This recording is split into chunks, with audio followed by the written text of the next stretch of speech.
All right, all right, all right. Hey ho, let's go. Hello, my legendary friends. Man, am I ever glad you are joining us for today's episode of Legends and Losers. Our guest today is none other than Chris Fussell, former Navy SEAL, author, entrepreneur, and leadership guru, and partner to Stanley McChrystal, the four-star general who was on a previous episode of Legends and Losers. And Chris co-wrote the General's first book called Team of Teams, and the week of June 13th, 2017, which is the week we're dropping this episode, Chris's new book comes out. The book's called One Mission: How Leaders Build a Team of Teams.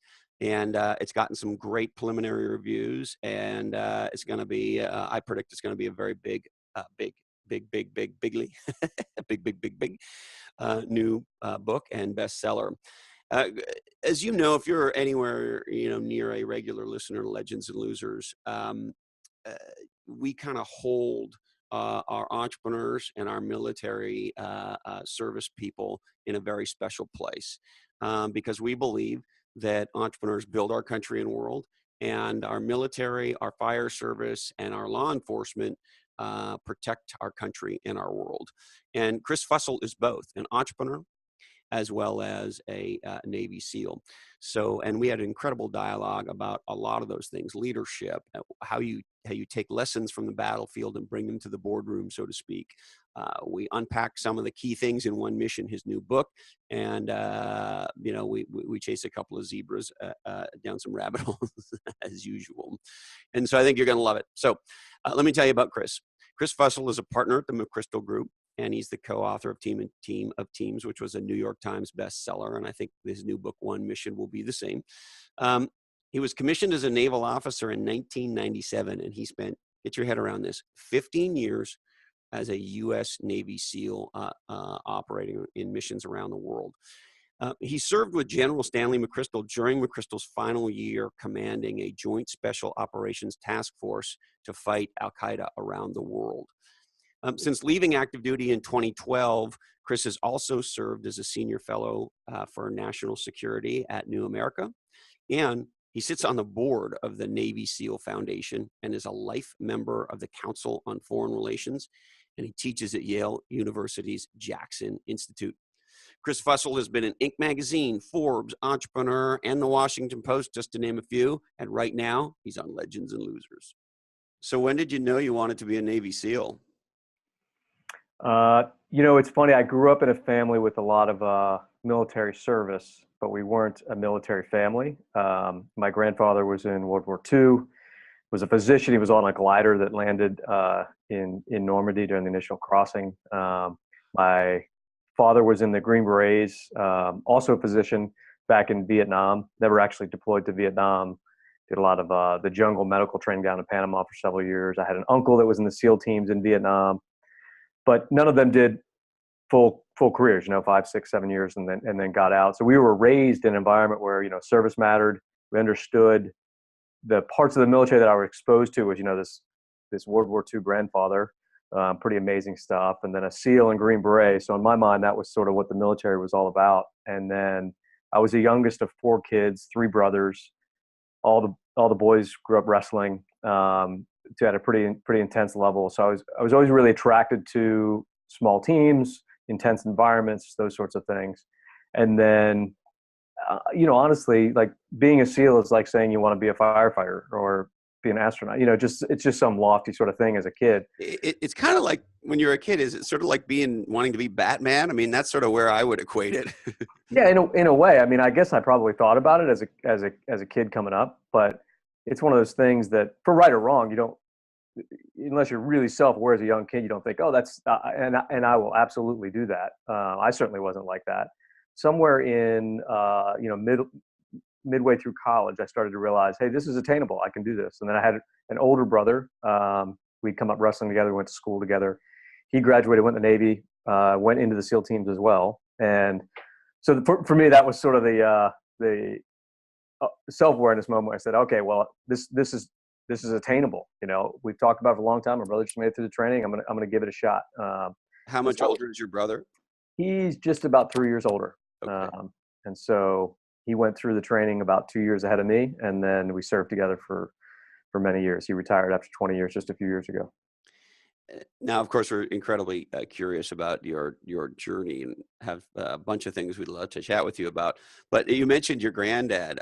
Can you tell us a little bit more about your grandfather and maybe some of your a couple of favorite insights into him? Yeah, my biggest personal reflection on my grandfather is that I was probably like everyone else out there, too young and stupid to realize who he was and what he'd gone through before he passed away. I was in my early 20s when he died, so just starting to become aware of the world around me. The and at that point, I was going into the military. My grandfather was one of these sort of larger than life guys. He was very, very much self-made. Came from pretty sort of a tough background in New York. Put himself through college, through medical school, and was a sort of a well-known physician. The scratch golfer at the country club in Long Island. His wife was the prettiest nurse in the hospital. Just So sort of he was the man. he was the man. Yeah. And did I get it right? You said he's a physician as well. Yeah, that's right. He was a doctor. He was a OBGYN, delivered hundreds of, probably thousands of babies throughout his career. Good Irish Catholic family, Long Island, father, ton of kids. My mom was the oldest of all the siblings. So just sort of classic, larger than life, man in full sort of guy. And what role did he play on D-Day? So he was in, the gliders that came through. He was in one of the later waves of those, and was a physician. So they were the docs came in obviously after the first, deployment of soldiers. They landed, and then he was behind us, behind lines, working on casualties, etc. And then he was with the forces there all the way through. I guess 18 months, 2 years deployed away from home. Followed the war all the way to the end, and came home. And it was a different time. You went for the war. You didn't go for deployment. Yeah, the deployment was until we're done, right? Yeah, exactly right. So I remember very clearly in our conversation with General McChrystal, the question he asked people when he said, "What would you do differently if you were going to stay here until we're done?" And that's what it was like back in your grandfather's day, right?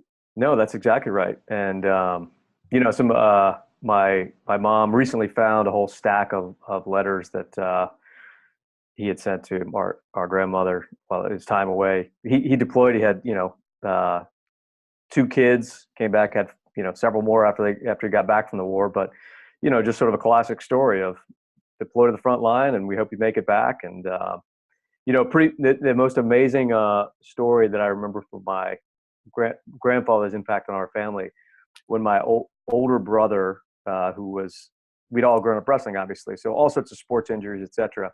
He started to get some pushback from the medical folks when he went through the initial basic boot camp to try to get into the SEAL teams, and because he had surgeries on his shoulders, etc.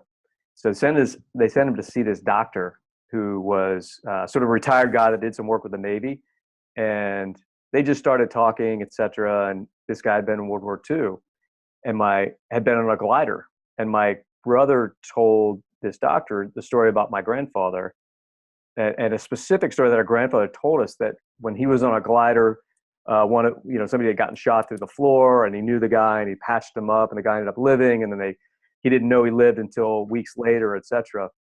And this older physician is looking at my brother and says, "I don't know if it was your grandfather, but that exact thing happened on my glider, and that's where I swore I was going to be a physician after I watched that, if I survived the war." And so he didn't even check my brother out. He just grabbed his paperwork and said, "What do you want to do? You want to be a SEAL? Here, go be a SEAL." Like, it didn't give him any sort of inspection or whatever, just based on that story. It's a pretty powerful connection coming So back around. even if it wasn't your grandfather, he lived the other side of that story, and who knows, maybe it was, right? Yeah, that's right. Pretty amazing. Incredible. And then maybe tell us a little bit about your dad.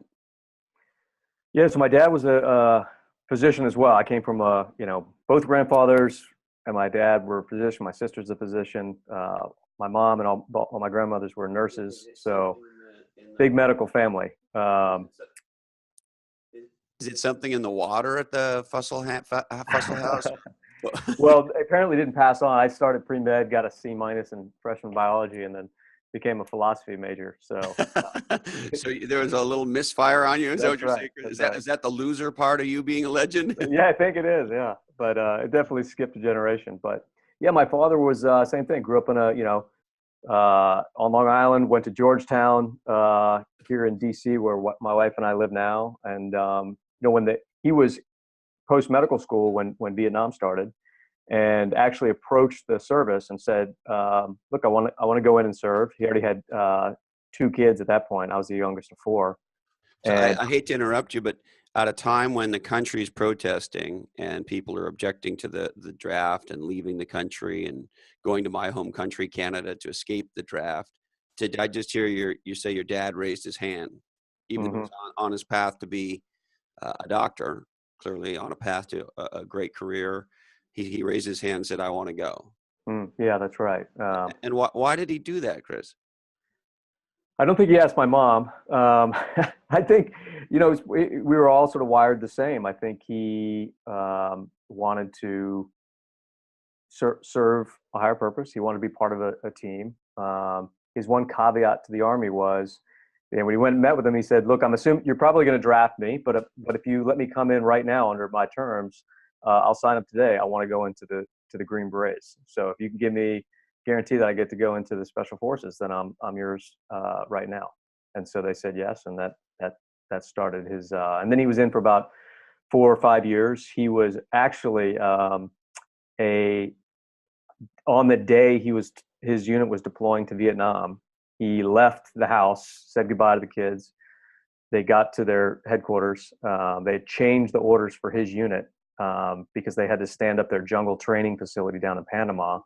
So he gets in the car, comes back home, tells my mom and her two kids, "Hey, I'm not going to Vietnam. I'm getting orders to Panama." But the Army would do this all the time back then. They were unaccompanied orders.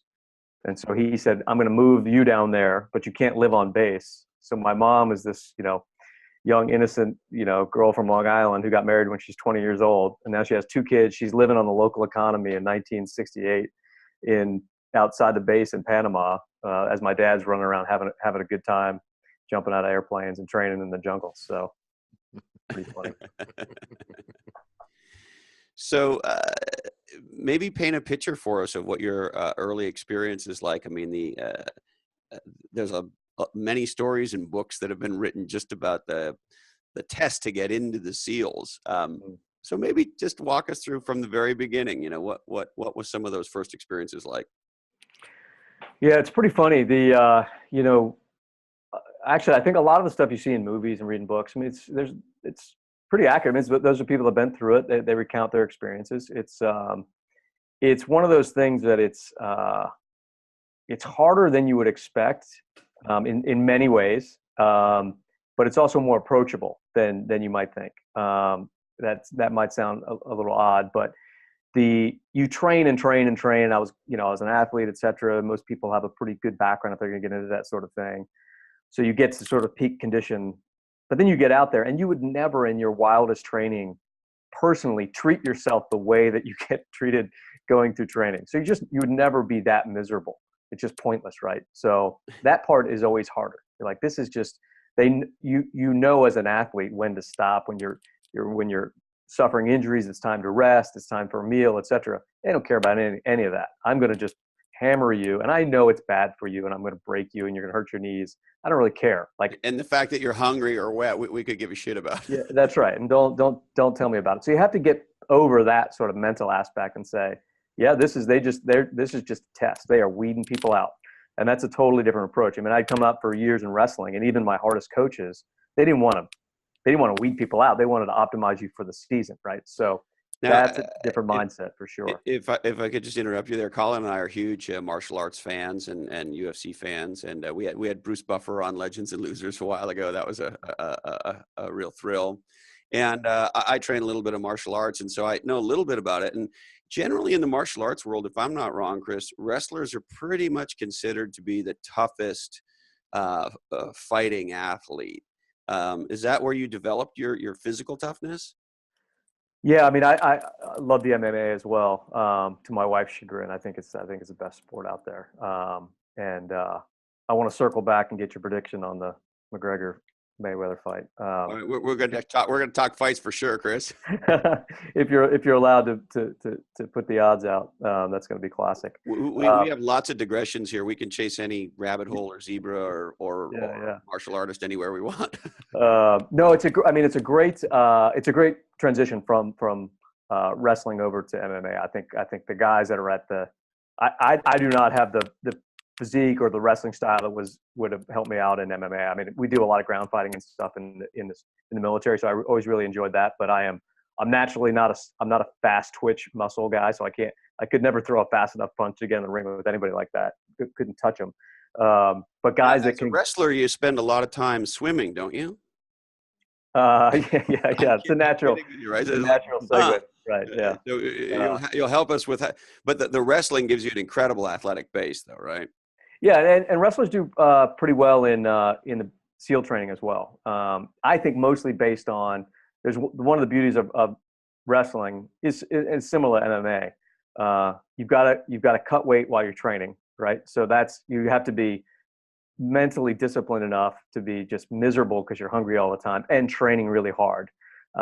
It's not a glamorous sport. It's sweaty. It's a grind. You're always a little bit hurt. And you're Uh, always rolling around with a bunch of dudes. yeah, that's right. I mean, that's an upside, but the but you're used to just being sort of in a sort of miserable, cranky state and having to train really hard. So I think just the mental side, uh, wrestlers do pretty well in. It's one of the higher through rates in SEAL training, and that's why I think they do well in MMA. I mean, it's a natural segue over. Of course, there's a lot of people who consider Randy Couture the greatest of all time, right?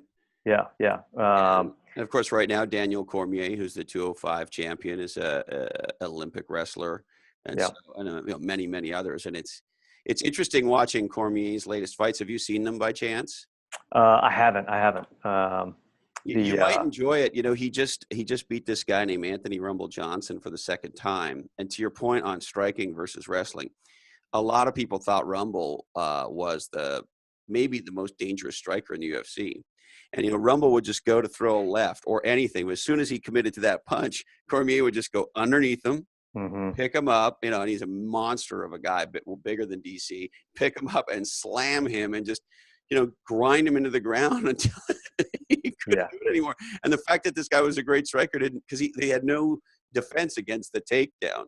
Yeah, yeah. No, and it's really interesting to watch different wrestling styles. I think wrestlers that have done the best. Obviously, you need the ability to react to punches. Good hip wrestlers do incredibly well in MMA. Not every wrestler develops into a natural rider with great hips and hip wrestlers they control the heck out of people on top, because when you're on the ground, it's all about hip control. And they have these amazing throws because they have this center of gravity that's just ridiculously powerful. You see those guys roll over into MMA, and they can really crush it. My oldest brother actually was the wrestling wise. We got progressively worse as we got younger in the Fussell family. So my oldest brother, he was by far the most gifted of us on the mat, and wrestled at Syracuse with Mark Kerr, who went on to be won the nationals 1 year at Syracuse, and went on the Smashing Machine, one of the original MMA folks to come out of the wrestling background. So going way back, we've been pretty fascinated with the sport. It's cool to see guys transition over. And do you still train at all in wrestling or any kind of martial arts? It's funny. I wrestled at a postgraduate year after high school up at Blair Academy, which had the best high school program in the country for 25, 30 years, plus or minus a few years. But so I go back up there every now and then to give a talk or something to the students. And I was up there maybe 5 years ago, and my coach was still there at that point.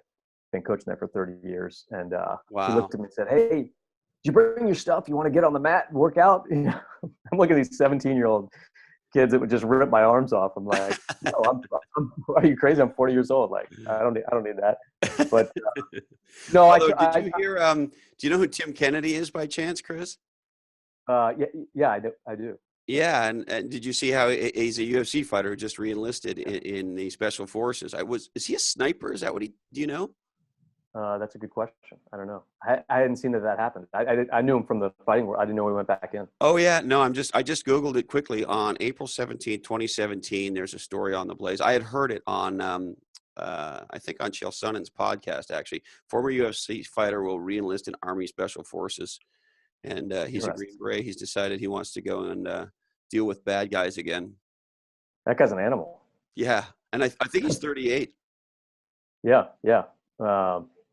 So no, I mean my personal like fitness and training, I try to mix it up, keep cardio up where I can. You know, I love running now, and you know the SEAL team's got it's kind of interesting actually. When I joined so I went through basic training in 97, 98, and then when I first came in the teams in the late 90s, you know right I'm 5'8", buck 50, soaking wet, you know, but back then, like somebody my size, the biggest I ever was in the SEAL team was probably like 165. So everybody tried to get as big as they could, and we lifted a lot. And then when the wars hit, and we deployed to places like Afghanistan, and you're at altitude, humping a bunch of gear over ridge lines, et cetera, the whole mentality on the physique and the training, et cetera, really changed. So guys slimmed down significantly. You know, the training rooms at the teams will look like what you'd find at an MMA gym, not a Gold's gym, you know. So people understand, hey, I need guys go from more of sort of strength and size to endurance oriented, maybe more like the way an Iron Man would train, or a bit more of a cardio being very important, but you know, like Mark Twight, the Jim Jones movement was one of the big early influencers, and then obviously CrossFit plays a part in that. And that sort of approach, like you need this balanced strength, endurance, physical readiness. So if you're over hedged in one area, it just breaks down too quickly. yeah, very interesting. And so, when you first get into the SEALs, you know, what's it like for you when you've made it through, and now you're a American Navy SEAL? What's that feeling and experience like? Yeah, it's funny. So I got to my first SEAL team, I think in '98, and I was back. I grew up in Virginia Beach, so I'm back in my hometown, as now in the SEAL teams.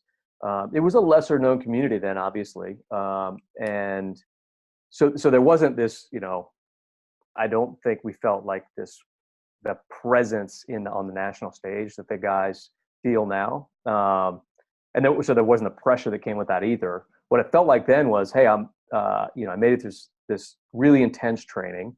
I feel like I'm part of an awesome small team. I felt like I was back with a wrestling team, essentially. Like, this is great. You know, it's like-minded folks. The training's awesome, but we were also young. I was 24 at that time. We were in basically a peaceful environment. So you train really hard, and in your mind's eye, you say, I guess we're ready for war. But I certainly didn't know what war was going to look like. And so I lived in that environment for about 4 years, which was it was great. It was the best time of my life. You're traveling around the world. You're hanging out with your best friends. You're getting paid to jump out of airplanes and shoot guns. I mean, what else could you ask for? And then post 9/11, the whole world just changes, right? It sounds like GI Joe camp. It is sort of like GI Joe camp, you know? Yeah. I mean, there's a serious side to it. You understand the mission, et cetera. But when I think of myself at that age, pre-real conflict, we had no idea what was coming down the tracks. I had lost maybe a friend in training pre 9/11, but we didn't know what Moss was like. We didn't know what the intensity of the battlefield was like. All that was around the corner. There were certainly some older guys that had served in previous conflicts that understood that. But you're young, full of confidence, but not exposed to anything yet. That's why I really look at the guys now who come in. They're coming into a wartime environment, so they come in with a totally different mindset, ready to go from day one. So I really do have great respect for this generation, not just in the SEAL teams, but more broadly in the military. So regardless of how challenging training was, nothing prepared you for real combat. Yeah, the preparing for the mental reality is very hard. The capability of the force was great, and it got exponentially better through, the petri dish of combat. That's always going to happen. But from day one, I mean, the forces performed at a very high level. But to prepare yourself mentally and your family and the pressure that it puts on the unit, et cetera, there's sort of no way to really get ready for that until you're in the moment. And so what was that first moment like? Could you take us back to that? Yeah, the wars kind of started slow, even for us. If you remember, so there were the events of 9/11. A few months later, we've got a small footprint in Afghanistan. That I knew, some, in our minds, the sort of lucky few that got to go over and be in those first interactions. A lot of special forces guys, a lot of intelligence folks, and then remember the Taliban sort of foolishly tried to fight basically a conventional sort of effort. So we connect with the Northern Alliance. That takes a little while, but we basically push them back through a lot of air power and very, very good work by guys on the ground. And then it seems like it's kind of over. And so the first time I deployed to Afghanistan was maybe a year and a half later. And it's some smaller, sort of stuff. There's bad guys running around, but for the most part, they're on the other side of the border, sort of, reconnecting and prepping to come back in, hanging out in the federal tribal areas up in northwest Pakistan. And then Iraq kicks off. And so it wasn't, and then I was actually in the early months in Iraq. That went very quickly as well. And I remember, so we start that in the spring of 2003. And then I remember in the fall. How long did it take for the U.S. remind us, Colin and I, to take Baghdad when you considered you secured Baghdad? Yeah, I mean, well, it was a matter of just weeks, a couple right? of days before we had forces in there. Right. There was the shock and awe originally, and it seemed like Yep. days later there was a big presence, and it seemed like Yeah, very and quickly. we've got forces moving up from the south, that they're in the city almost overnight. And so Saddam, similar to what we've seen in Afghanistan, also foolishly tries to fight some sort of conventional line against the coalition, which is not a good idea. So that ends pretty quickly. And I literally remember, I was a young officer at that point, maybe four months into it, thinking, well, this is kind of over. I deployed maybe 2 months before we started. And How big was the team you were leading, Chris? I had just come out of a tactical leadership position, and then just deployed and got on one of the Army Special Forces staffs that were sort of sitting on the border, just to find a job to get near the action, right? So why did you want to be near the action? That's why you join those forces, right? You want to get as close to the fight as you can. I mean, and even once you're there and the reality of what you're doing is setting in as a young man, you still give me the ball, coach. Yeah, I mean, that's one thing that you're just never gonna. That's a commonality in all those sorts of organizations. People are pushing to get as close to the tip of the spear as. I mean, they say, "Run to the sound of the guns" is sort of the catchphrase in a lot of those communities. So that's pretty common across the force. So, if you couldn't get into a tactical position, you get into a staff position. You get to the staff that's closest to fight, and then you try to weasel your way from a staff position back into some sort of fighting position. So it's always this game of guys trying to push into the front of the envelope. But I remember just 3-4 months into it, thinking, well, this is over, because the Saddam was captured, his sons were off the net, rounding up members of the old party, et cetera, and the insurgency hadn't really started. And then I came home, got married 2 months later, and then by the end of that year, the things are just blowing up, and we realized, wow, we really none of us saw this coming. Pretty amazing. And how long after you got married did you get redeployed? Yeah, my wife could remind you of all these dates in much I better bet she detail. could. But My yeah, wife's it's got sort of all her fun. dates too, if you need them. Yeah. So we got engaged. We were dating. I was deployed overseas, came back. I was home for maybe 3-4 months. I was actually going down to spend like 2 weeks with her. I had this whole idea on how I was going to propose. Got orders. All that was cut short. Basically, get off a flight, propose to her in a really like haphazard fashion. For some reason, she says yes. The next day I'm back on a flight, essentially coming up, packing my bags. And then I head over with, I don't know if I've ever told you this, but I had open-ended orders, and this is 6 months before our wedding. And so luckily I was able to come back after like 4.5 months, 5 months. We get married a month later. And then I went through another series of, sort of military training and selection stuff inside the SEAL community, which lasted about a year. And then probably a year into our marriage back overseas on this sort of 50-50 cycle, in and out. Yeah, you spend a lot of time with the guys that are still active. I mean, they're just gone well over 60-70% of the time. They're not in their houses. Must be hard on a brand new marriage, a young man in love with I'm sure a wonderful lady. Yeah, it's challenging. I mean, it's no joke when people, and you'll hear senior military officers talk about the sacrifices of families. That's the foundation. I mean, these parts of the military do a really good job of. It's like any other competitive field. Like, if we structure the training right, we get people in the door. Like, you're finding people that are hardwired to want to constantly be overseas in the fight, etc. But unless you're just recruiting complete maniacs, which they don't, these are really well balanced. They also have lives. They have families that they care about. They have kids that they're trying to raise. They have amazing spouses. So we've gotten better and better inside the service of realizing that's a whole package. And I'd be the first to say what my wife went through was far harder than anything I experienced. And, and one of the things that's interesting on that, and I think it gets missed a lot, is, I love being in the SEAL teams. And when you were deployed, so if I was overseas for 3-4 months straight, and name the place, there might be moments of risk and danger in that, but it wasn't every minute of every day. And when it was moments of risk and danger, you controlled all the odds. Like, you didn't stumble into something and suddenly find yourself over your head. And that's what those forces are great at, and tactical units are just amazing in that space. But your families don't know that. You're gone for 120 days, and they think every minute of those 120 days you're about to get shot, right? And there's no way to communicate, hey, don't worry for these 18 hours. Now we're out in the field. So their stress level is at a much higher peak point throughout those cycles. Well, yeah, I got to believe it's a lot worse to not know what's going on, right? Yeah. Every day could be your last day. And like you said, you guys could be having several down days or whatever it is. And they are not necessarily going to know when you're in harm's way and when you're not.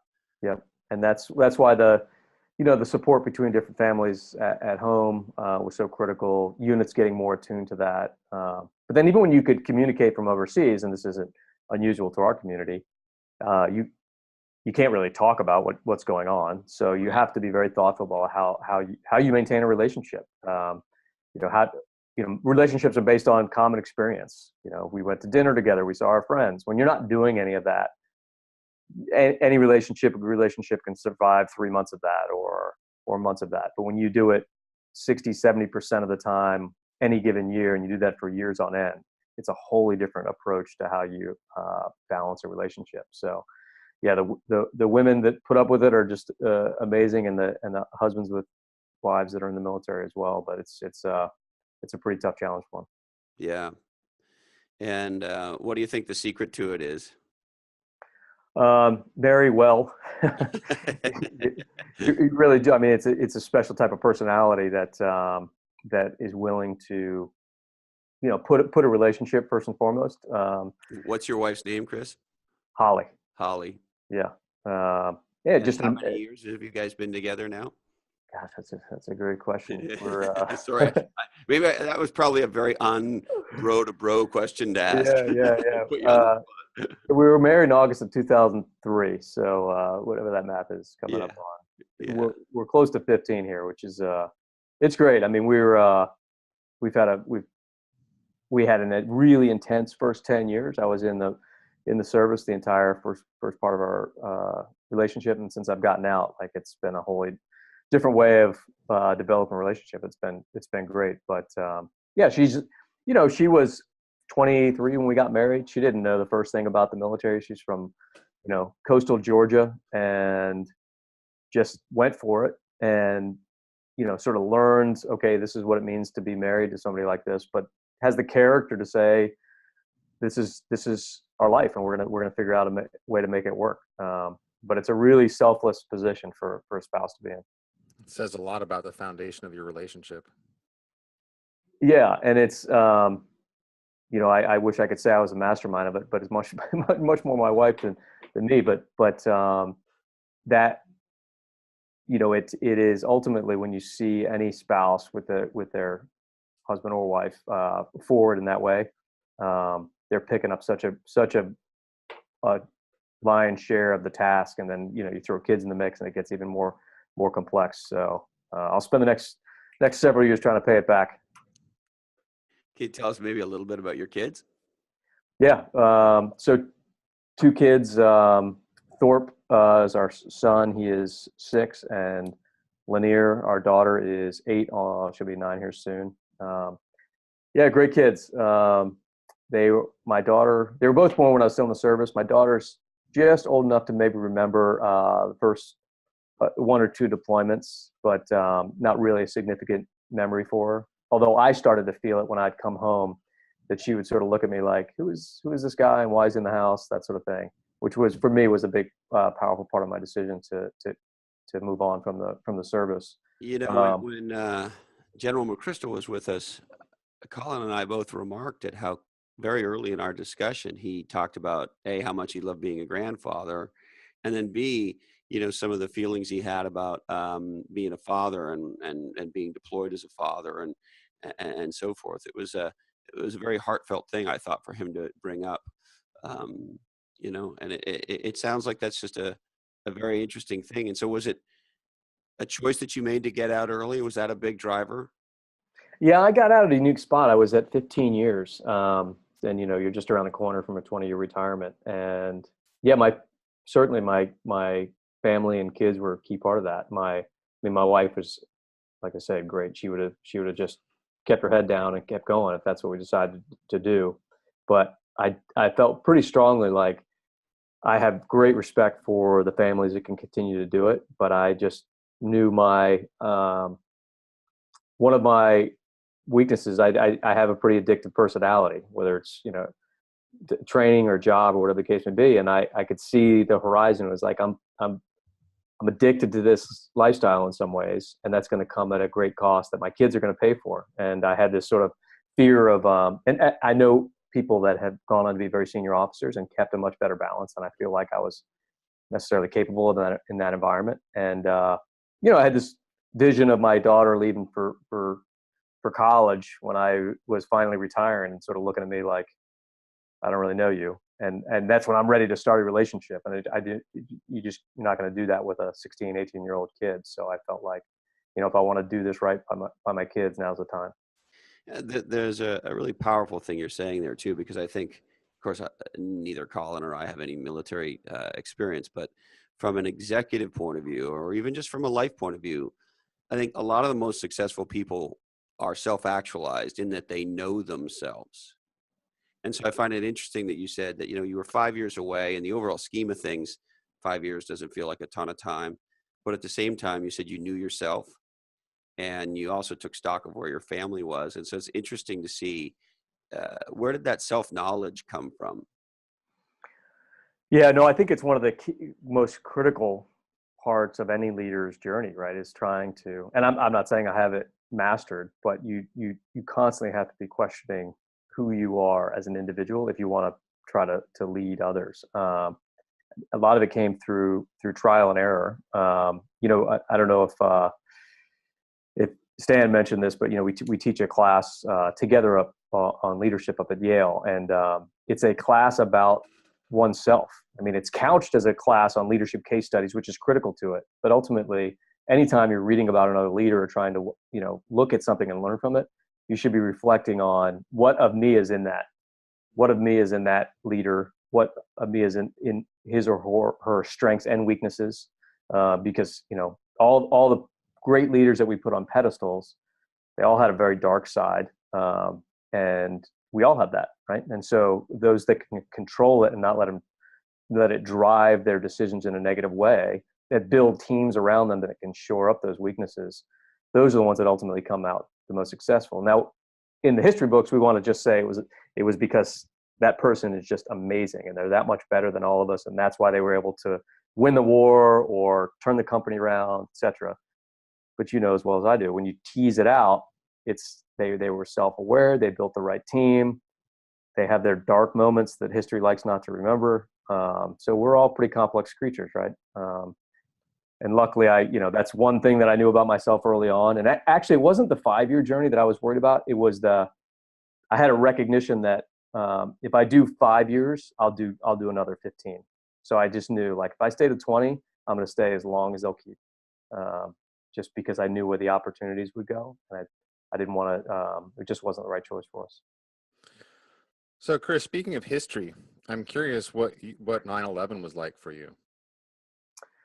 Yeah, I mean, anybody who's in the service, obviously, every American probably, but definitely every service member can probably tell you the exact who they were with at that moment. I was on a training trip. I was leading a SEAL platoon at SEAL Team 2, and we were on a training trip in North Carolina, and there was a urban training site down there that we would use, and so we were between sort of training runs.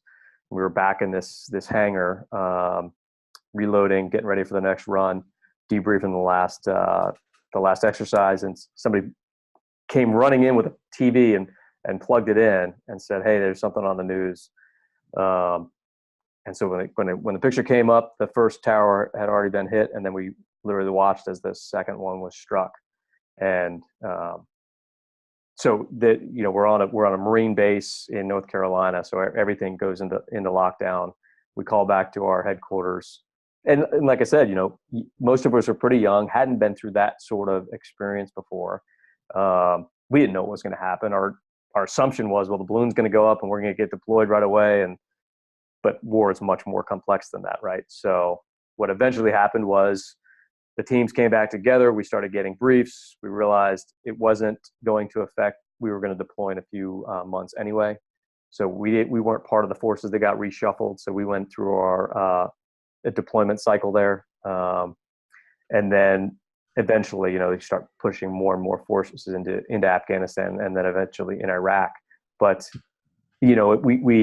we think about it now historically as, well, there was 9/11, then we just went to war. And it happened much slower than that.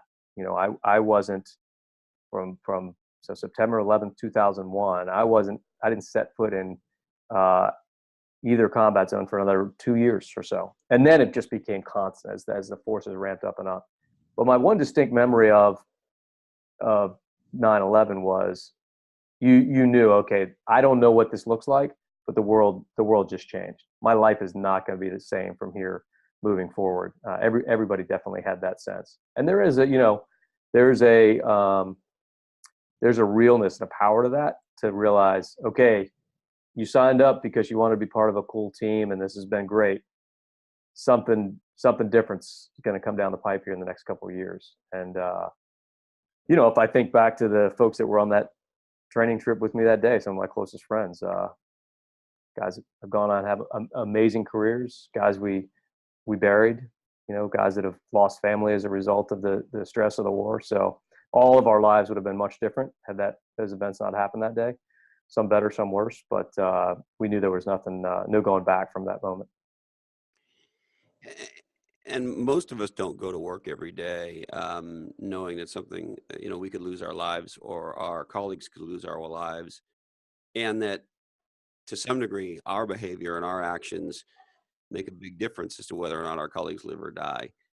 Can you shed a light on, what that experience is like, and particularly what it means to, you and the general obviously have written a bestseller about teams. So could you take us into that world a little bit? Yeah, the special operations community is great on this front. At the tactical level, they're just hyper focused on operating as a high performance team, right? But to step back, and maybe slightly debunk an understandable bias about people looking at a conflict zone from the outside, most units, and I certainly was like this. You don't wake up every day thinking, hey, today's the day we're going to lose people if we're not exactly right. I mean, it's an industry, so you're very much focused on being an effective player inside the enterprise and just doing a really good job. That was the majority of my focus when I was in that environment, was just doing the job right. And you knew in the back of your mind that certainly there were lives on the line. And so anything that, from, allocation of resources to the logistics behind the war to the actual operations going on the ground, everyone took it that seriously, because you knew that, hey, the stakes are really high. But it was very rare that it entered your mind that, like, well, this decision went wrong, and that put this person's life at risk. And frankly, most of those types of moments take place at the real tactical level, ground team.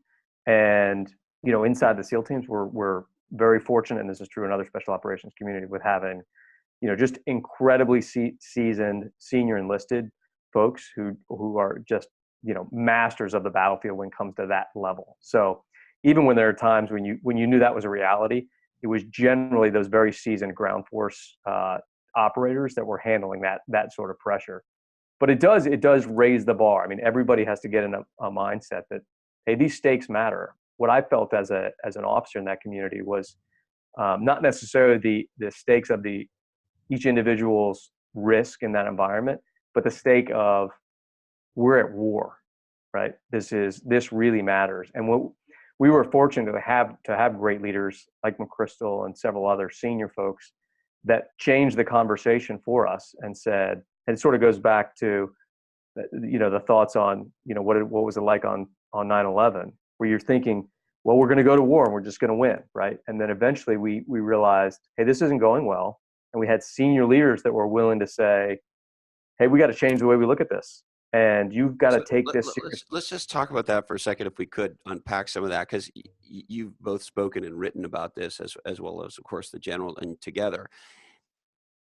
When I've sort of read what you said and watched what you said on YouTube and other places, I can't imagine, you're so blunt about, we came to this place that said we knew what we were doing was wrong, and we knew we didn't know what to do about it anymore, and we knew we need to go rethink it. And then the new architecture and how or if that's the right word to use, you can tell Colin and I, but you came up with a new model, clearly, that I would love to hear about. But before we go there, I'm very curious to how you and General McChrystal, and I'm sure your colleagues, how do you get to a place where you go, this isn't going to work? This model we're using, this approach we're using, isn't going to work.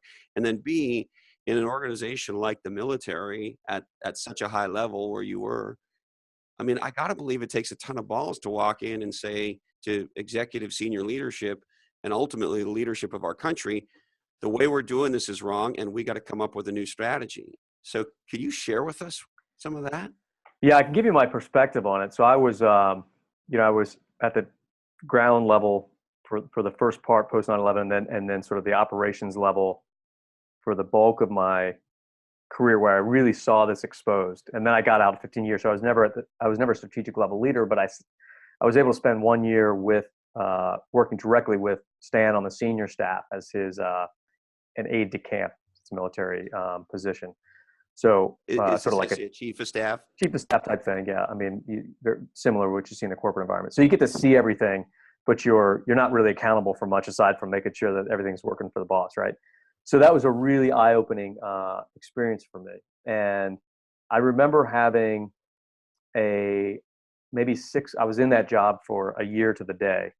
And probably about 6 months in, I remember having sort of a personal epiphany, saying to myself, like, this is different. This is a different organizational model. I knew things had been improving and that we were moving faster and the accuracy was going up, et cetera. But it wasn't until I was able to sit behind the curtain and have the freedom to not be responsible for constantly thinking about the moment, and I could just sort of observe.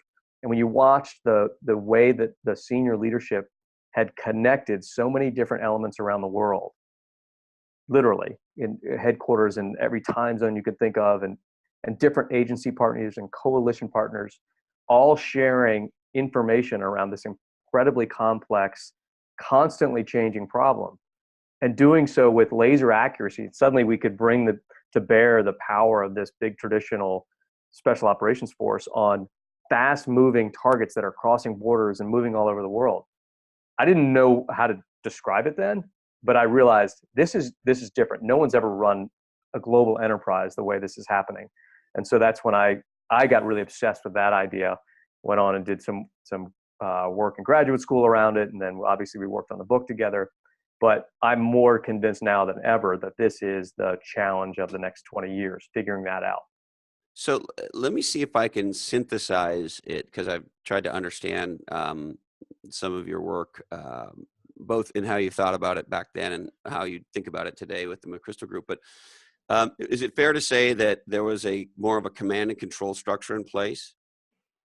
It is, yeah, and that's not a bad thing. I remember something you've said in the past where you sort of, at some point you have this aha that that's not how the enemies operate, and they have this distributed, you tell me if I'm using the wrong words or that we should think about it differently, Chris, but like a distributed network model where there's these nodes, and really what the central body, so to speak, is doing is it's a communications function, distributing out whatever information into the world, and it's a distributed model. It's not a traditional corporate command and control model. And because they're using such a different model from yours, that was the aha. Is that right? That their model is this distributed model and ours a command and control model. We got to sort of be able to move the way they do. Is that, or how do you think about it? No, I think that's exactly right. But what's interesting is Al-Qaeda didn't go to an offsite and say, here's the grand strategy. They didn't book some time at the Marriott and that's right. And bring in some guest speakers. They didn't have the buffet in the morning before they went. That's right. The conference room was booked. That's right. And I don't think they would have come up with this had they done that. Right.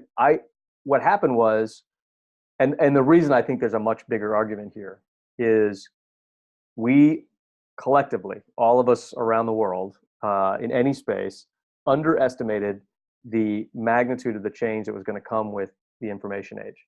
And in the military, there's lots of axes that you can look at military conflict through.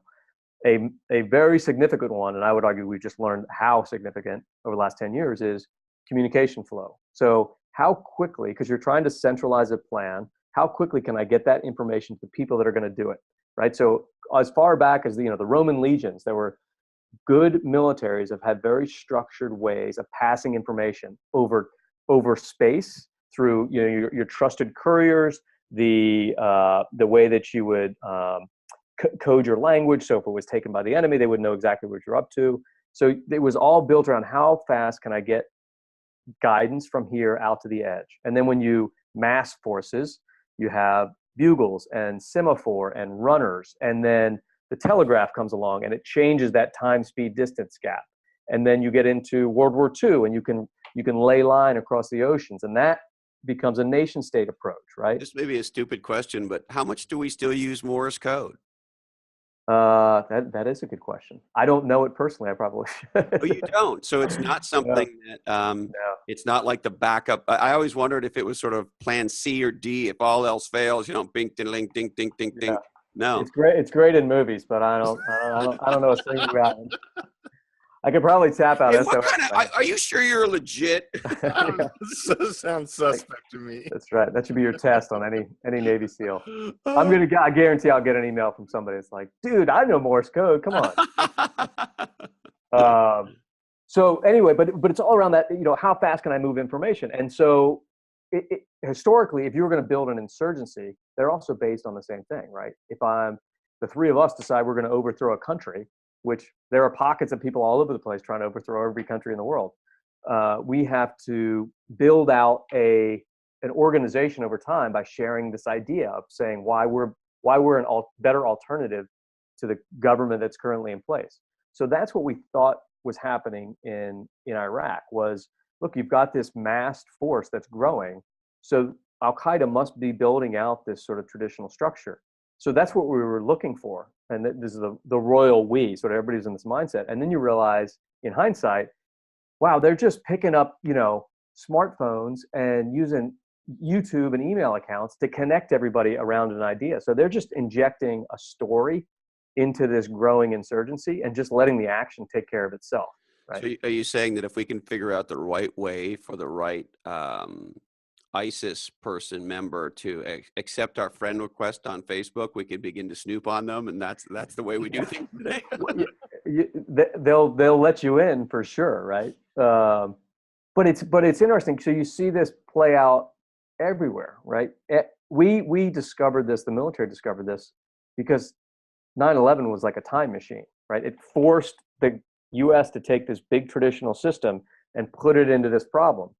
And we tried to solve the problem through the traditional playbook, and it just wasn't working. And then it morphed into what, McChrystal was at the center of creating this new model, which essentially became a hybrid between traditional bureaucratic structure, which brings a lot to the table. It's very stable, very predictable, but then layering into that, this sort of distributed network model that allowed forces that were close to the problem to move with the same speed as the threats. So that's what I saw as, wow, this is a really different approach. And how do you, as I've heard you talk about this in the past, how did you guys figure out the right approach? Because on one hand, to your point, the bureaucratic command and control, it works for a reason, because we all have our marching orders. We all get communicated, to talk about your grandfather. Everybody knew when D-Day was going to go down, and they had their job, and it was timed out, and it was planned, and et cetera. And there wasn't maybe very much room for, if you will, freeform jazz. We couldn't sort of do whatever we wanted on D-Day. We all had our jobs, right? And so I guess my question is, how do you find that place that is a coordinated effort? Your new book is called One Mission. And what I find so fascinating about the idea is, on one hand, all of our organizations, we want to act as one, a set of core values, a clear mission, moving in the same direction, all that good shit. But at the same time, on the ground, whether they're sales reps in the field or SEAL teams on the ground, they've got to be able to make instant decisions that they can't call back to the mothership and the Wizard of Oz and say, hey, is it okay if we do this or respond in this way? And sometimes, in your case, the response or the attack or whatever it is could have international ramifications far beyond that certain one situation. And so how do you think about that, sort of the freedom of the team to do what they think is the right thing in the moment versus acting as one, being on the mission, being coordinated? Well, I'll start with the conversations we have now, and then I'll tell you what I saw and experienced when we went through it. The conversation that I always try to drive with anyone in business, other areas, is step back a second from the traditional sort of strategy view, where it's you versus big competitors, and you're trying to figure out each other's strategy, et cetera. Like, act like they don't exist. Now, consider all the other problems that are out there. How fast your consumer base can connect and complain about your new product. The fact that somebody can walk into any superstore, take a photo of your latest product and get the best pricing and just order it online. Just countless examples of how much faster that can move than what you're designed for. Now, at peak speed, how fast can you maneuver your big enterprise?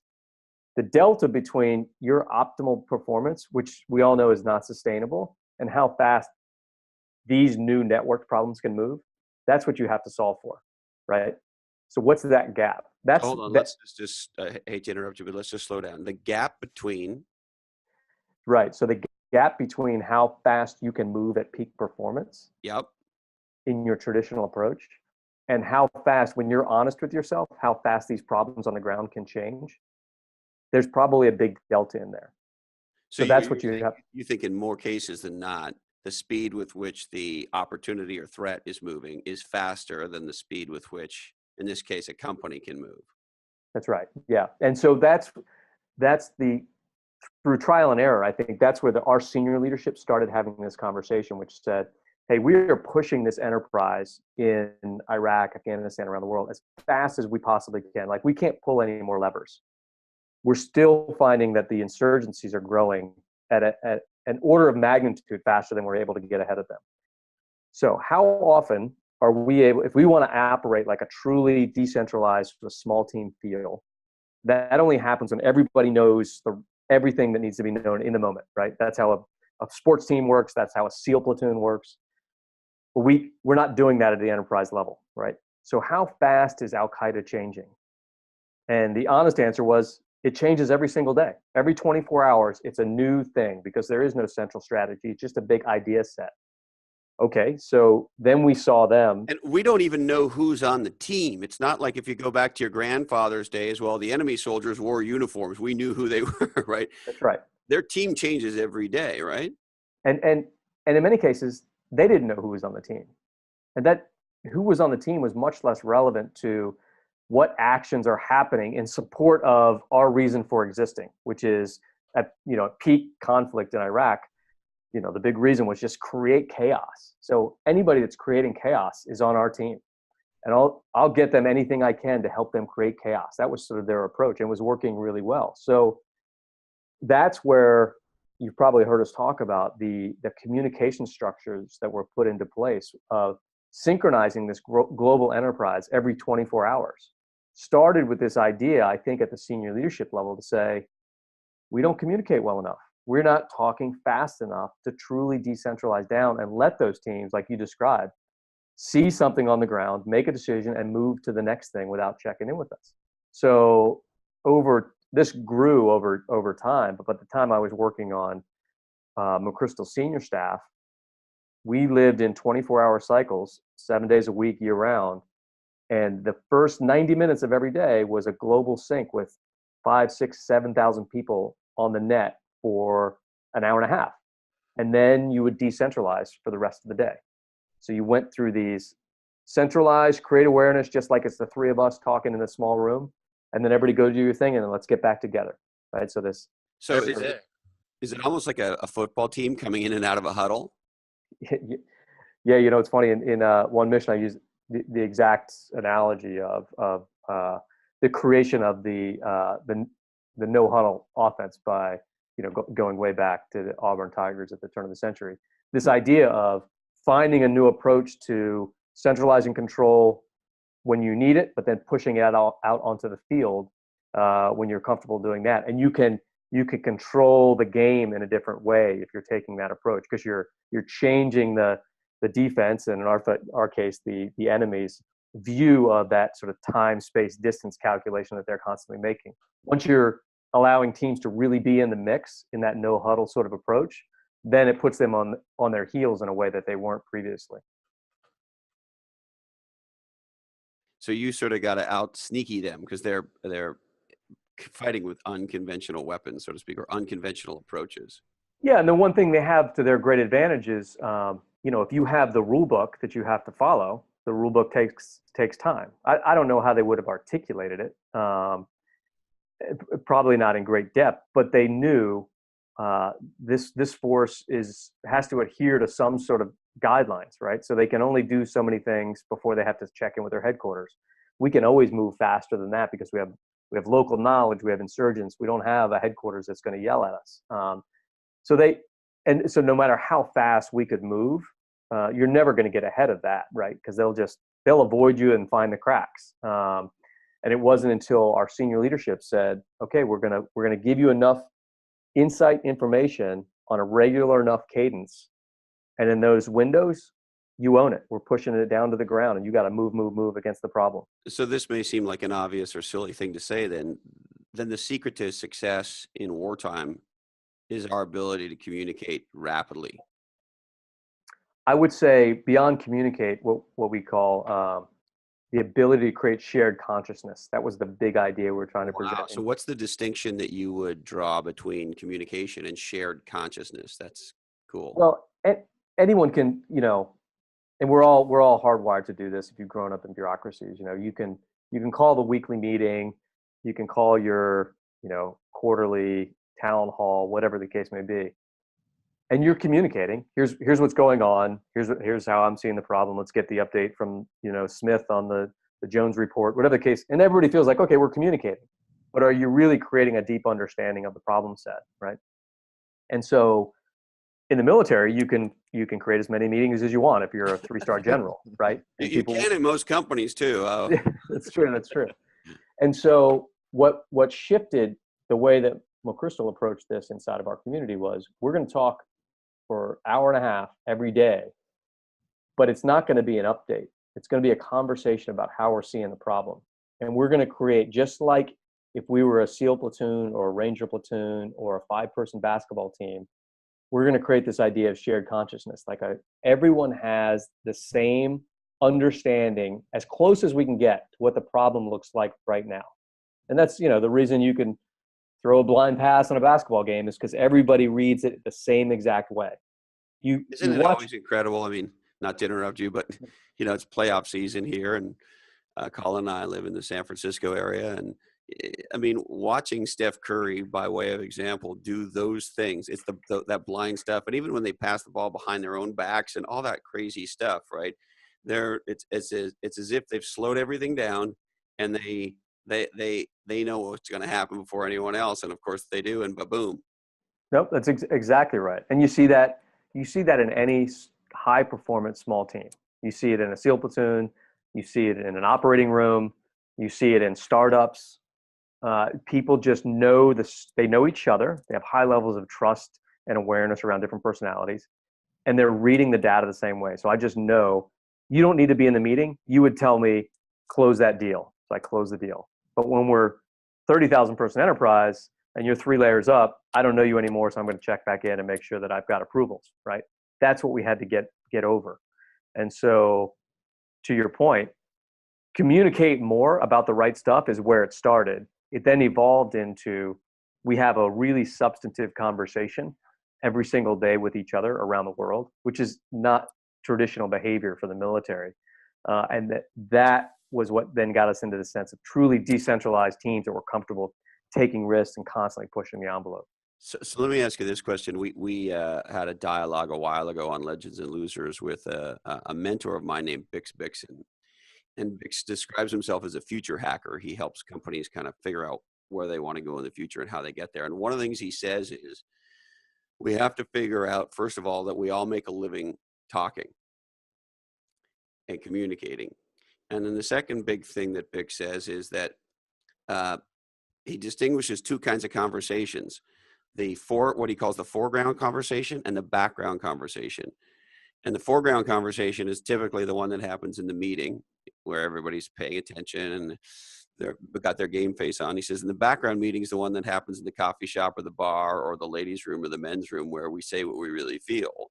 And his sort of desire is to help people have the background conversation in the foreground all the time so that we're having an authentic dialogue, to kind of use your phrase. And so with that said, Chris, what are you guys doing, you and General McChrystal?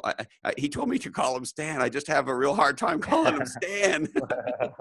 Anyway, you and Stan, as you're figuring this shit out with your colleagues, how are you so effectively, particularly, you big macho, you guys are serious freaking dudes. How are you able to have, in using Bix's vernacular, the background conversation in the foreground? Because you don't have time to fuck around, right?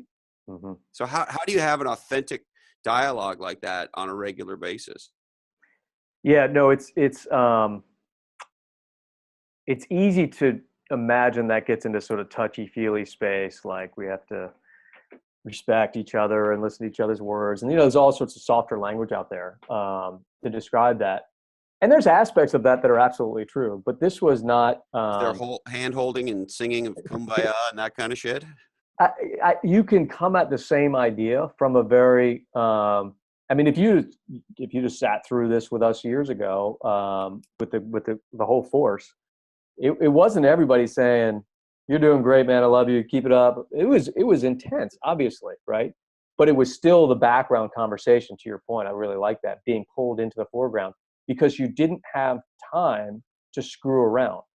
You had a new fight every single day. So if you spend 90 minutes acting like you're communicating, and then another 4 or 5 hours trying to sort the stuff out, around the water cooler, then you're not going to get anything done, right? And so it took our senior leadership taking the first move, saying, there was different language, but basically they were communicating the same thing that Bix describes, which is we talk about it here. And talking about it here, and this is one of the big things we try to do with corporate folks as well. Talking about it here means, oh shit, you mean you want me to be honest about that, that project or that report or those numbers. Like normally I handle that over here with the CFO and then they massage it a little bit and you feel better about it. Like you really want me to say what I'm thinking. And senior leadership has to get comfortable saying, yes, tell me what you're thinking. And I promise I'm not going to chew your head off publicly. And because then you just set all the behaviors back. They have to be willing to hear raw data and go, okay, thanks. I wasn't aware of that. That's a great point. And we're gonna learn from it and get better, right? If a senior leader says, as soon as you're honest with me about the new project or whatever, and I just, eviscerate you publicly, well, then you've created another big meeting, but to what end? We're just back to sort of bureaucratic communication. That's the big hurdle that we had to get over and that other organizations challenge. So you and Stan have forged an extraordinary relationship. Clearly, I mean, Colin and I can tell just in the way you guys talk about each other. So maybe share with us, Chris, how you first met Stan. Yeah. No, it's funny, right? I mean, I was one of any number of folks that were in the community. The first time I interacted with him was probably 2004, I think, right after he'd taken over the joint special operations community just a few months prior, and he quickly became sort of a thing of legend overseas. I mean, the guy deployed for 5 years straight inside of these forces. And I was literally probably back in the United States, maybe a total of 4 months in that window. So nobody was grinding it out like that in uniform, and was in either Iraq or Afghanistan or some of the other hotspots for that entire window. So that just put him on like this pedestal of focus and dedication. And did he have that reputation off the, at that time? I mean, the reputation he seems to have now, you tell me because you would know better, but is that he's a soldier. He's a lead from the front. He's very in touch with what's going on and all of the people under his command. Like he soldier is sort of the thing that I hear and the picture that gets created in my head. Is that sort of where his reputation was at that point? Yeah, and that started early, and that's all true. I mean, he as a senior, 3-star general officer, he would go out on operations with the special operations units like once a week or so when he was forward. And how unusual are things like that? It was really unusual. It's not unusual to go out into the field, and this isn't to judge any other senior leader's approach to it, but it's unusual to go out in the field on a combat mission in Ramadi in the middle of the day, where there's actual, okay, we got a guy shot yesterday, and now we've got our senior leader out with the same patrol. So that was definitely unique. I actually remember when I was a few layers down in the organization, I was in a sort of an operations position overseeing forces in different cities out in the western part of Iraq. And the Ramadi thing is actually a true story. We had, Rangers that were going out into the city in the daytime, which the threat level is way through the roof, going after a specific insurgent cell. And they'd been taking some heavies. We had a few guys shot and getting vehicles blown up all the time, et cetera. And so I remember they're coming out of the city one night or one afternoon. One of the vehicles is smoking and all this stuff, and my phone rings, and it was the folks in our headquarters in Balad calling out to me near Ramadi. I thought it was a friend of mine messing with me because he goes, "Hey, Fuss, McChrystal wants to go out with those guys tomorrow," because everybody's watching it on the ISR feed, watching these guys come out of this firefight. And so I'm holding the phone. I'm like, and I thought it was this friend of mine. I'm like, "Hey, I don't have time," and I hang up on him. And the phone rings again, and it was like this colonel that was like multiple layers up in the organization goes, "This is Colonel so-and-so, I'm being serious. McChrystal wants to go out with them tomorrow." So, and the next day he's out in Ramadi. They're getting this big gunfight and stuff. And he wasn't out there to like lead the force. He was out there to say, "Hey, I get it. You're laying it on the line. This is the hottest fight in the country right now, and I'm going to assume this risk with you." And so that it was more than a message. I mean, that's who he is as a leader. There's plenty of other ways to show that you're serious. I mean, he wanted to own risk with the forces that were on the ground, and he did that consistently for years on end. I don't know how you could garner any more respect from your troops than that. No, it's pretty powerful. And then you know, I remember when I was so I met him at multiple levels, as a tactical leader, as an operations guy, and then the opportunity came to be part of the staff, and I got sent up to interview for this job to be his aide by my commander in my SEAL team, who just sent me this quick email and said, "Hey, you're going to interview for this aide position tomorrow. Don't screw it up." So I went up, and you know, fortunately for me, in hindsight, I got picked for the job. Then we spent a year together, and even then, I mean, that was his last of 5 years commanding the force. I remember we worked really closely with the British Special Forces. Great guys, incredible relationships. They were like They just talk kind of funny. talk kind of funny, you know. They sound really smart, but They sound so much smarter than us. It doesn't matter. They could be reading the, I don't know oh if yeah, books still exist anymore, but they could be reading the Google. And that's right. It's an unfair advantage, but yeah, they had they had their own helicopter assets in country, and they had one of their helicopters got caught in a brownout, so the dust and whatnot kicked up, and essentially helicopter rolled over.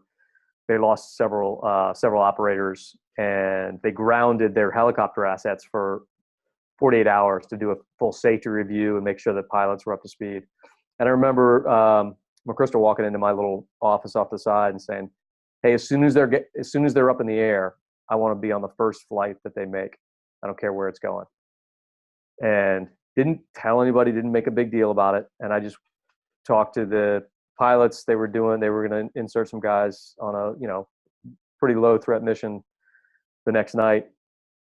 As they launched, I would go with them on stuff like that. We walk out, hop on the helicopter really quick. Didn't tell anybody but the guys that were on that one bird. And pretty quickly, obviously, the pilots connect and say, "Hey, you know, McChrystal's on, you know, the second helicopter." Do the mission, come back out. Didn't say a word about it to anybody, but of course that just sends a message to folks that said, "Hey, I know you're uncertain about yourselves right now. I trust you, and I'm going to go out on this mission with you because I believe in you. I believe in your pilots, and we'll move past this." Incredible. Yeah. And so, if we sort of fast forward, maybe Chris, to today, do you consider yourself an entrepreneur? You know, it's funny. I guess I do. I didn't know what that meant really when I got out of the service. What I knew was I really believe in this idea. I've been, you know, stuck on it for 10 years now, that something's significantly changing in the environment. And we're going to start a company and work with organizations. Okay, I guess that makes sense. But now you realize, yeah, we are entrepreneurs. I mean, you start an organization, it's grown to 60, 70 folks. We're working all around the world.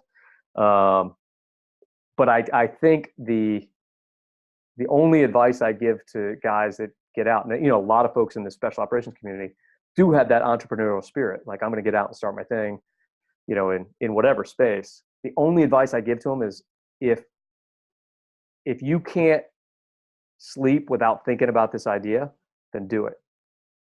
Then the entrepreneurial effort is secondary. But if you're doing it because you want to make money, or you want to say you run a company, eventually it's just too hard. Like, something will get away in that. Did you find the same thing with, I mean, your book with the general team of teams is a huge bestseller, and obviously, at least the way the book feels to me is it feels like you guys were really putting your heart and your soul into it, that it was a big part of your life's work and learning into it. And I know what that's like, having written a book that meant that to me. And so is that what it's like? I mean, you're just pouring yourself into, whether it's the first book, now the second book soon to come out, and of course the day-to-day work. Is that how it feels to you, that level of obsession? Yeah, it still does, which is, you know, I've been at this since 2012, and you know, every day is fun and interesting. I tell my wife knows this about me. Like, my biggest fear in life when I was a young kid was being bored. Right, that's the only thing that's kind of I just never want to be bored with what I'm doing. And every day is new and interesting here because we are the work we do sits at, for me, which is one of the most interesting problems that humanity is facing right now, is how do we transition from the 20th century into this environment, which is so much different, and we're seeing it impact everything now. So every day in this space gets more and more interesting, and we have a piece of the argument. We have a model that says, hey, there's other aspects to this, but here's our piece of the conversation, and more people want to listen to that all the time. And it is, like any sort of startup work that you've seen in other spaces. If you're passionate about it, everything that comes on the backside is just second order effect. What gets me out of bed in the morning is the fact that people actually like having this conversation. People get it now, and that's enough for me. And the fact that we've got this great company and a really good team. It's awesome to see all that come together. But you have to start with the passion of the thing you're trying to create. And if I could play with the title of your upcoming book, then how would you describe the one mission of the McChrystal Group? Yeah, that's a great question. Our core sort of belief is we've got the right team to help organizations solve their hardest problems. And I think the hardest problem now circles around this issue of, we were designed like this. It worked well for 10 years, 50 years, multi-generations, and now it doesn't work anymore. And we're pulling all these traditional levers, and we're out of levers. And now we're just burning ourselves out, and which is exactly where we were. And that's where we come in and say, step back for a second and look at the world around us. It functions differently. And so if you can get attuned to that, we can rewire the way the organization works. But you're not going to solve it by pounding your head into the traditional org chart, because the solutions aren't there anymore. And it is the from to, so to speak, that you're driving there, Chris, sort of from that hierarchical command and control kind of a model to the one we talked about earlier, where it's essentially more of a network with distributed modes, and there's this dialogue happening back and forth, and a lot of decisions happen out there, and some decisions happen here, and maybe some in between. But Yeah. this more of a networked business model, or how should we think about the from to that you're seeing here on the enterprise or corporate side? Yeah, no, you said it really well. We say some happens there, some happens here. There's a lot of discussion in this space now that says it's binary. It's this or that. We're going to continue to grow, and I'm just going to keep my belief that my traditional model is eventually going to work, or we have to go to this completely decentralized, sort of leaderless organization. Technology will eventually solve for this, et cetera. I think for the foreseeable future, it's this combined structure between the two. Because one thing that McChrystal didn't do, the special operations didn't do, was throw out the org chart. I mean, we were still a hierarchy. Everybody knew who was senior. You communicated with the Pentagon, with national leadership, et cetera, through those traditional structures. But layered into that and supported by this really aggressive communication model, this constant creation of shared consciousness, were these networks that could change as fast as the threats on the ground. But when they changed, they also brought to bear the power of the 75th Ranger Regiment, right? That's the one thing that distributed insurgents can't do. They can move really fast, but they don't have helicopters and ISR and Rangers that they can put on the problem, right? When you can combine those two things, and we see it, industries that are going down this road can combine that traditional power with agility. No one can compete with that right now. I'll tell you, this is just a bit of a side note, but I live in beautiful Santa Cruz, California, and right on what we like to call the Pacific Ocean. And as you know, we have military who train out here periodically or fairly regularly, and so we see the helicopters, we see the planes, we see all that stuff around here. And every time I see, a squadron of them coming, because they fly right over the fucking house, all I think is, wow, am I really glad they're on my side? And then to your point, the other thing I think is, what must it have been like for our enemies, whether it was in that part of the world or any other part of the world for that matter, to see those choppers coming. I can't imagine it. But man, am I ever glad you're on our side. It creates a pretty good show of force. But that sort of the most amazing things I saw in these communities were between, and there's a whole confluence of things that had to be in place for these sorts of things to happen. But you could sit back. It was always actually most interesting sitting in like the operations level forward, watching multiple missions take place at once, and you could see, to your point, a force heading in on, just this amazing capability, flying into a target. Another force over here, completely separated on the org chart, learn something new, real raw data on the ground, connect with this force over here because they have this shared understanding that was just given to them, 2 hours ago, and watch this force go, okay, boom, I'm going this way now. Like, I'm going to move to this other target based on what this person over here just learned.